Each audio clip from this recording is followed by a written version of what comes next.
Nyt asennetaan meidän verkkokaupasta löytyvä ohjaimen jatkoadapteri tähän pyörään. Ensin irrotetaan pyörästä ohjainkannatin kahdella ruuvilla.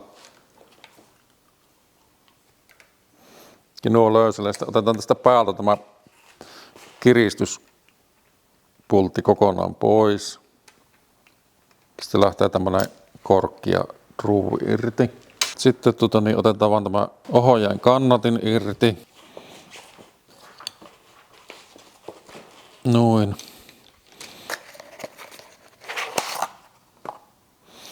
Sitten laitetaan vaan ohjaimen jatkoadapteri paikalleen. Ja sitten seuraavaksi laitetaan ohjaajan kannatin paikalleen. Näillä korokerenkailla pystyy säätämään tuo ohjaajan kannattimen korkeuden. Sitten laitetaan vaan ohjaajan kannatin paikalle ja sitten tässä tulee mukana tämmöinen pitempi pultti kautta tämä päällykorkki. Ensin kiristetään ohjaajan laakeri kautta tämä koko paketti oikealle kirreydelle.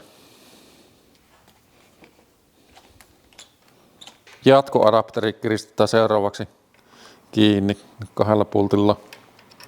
Noin.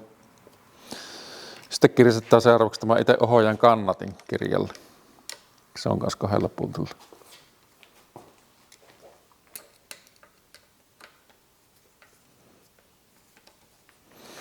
Eli nyt noin helppo asentaa tuo ohjaimen jatkoadapteri.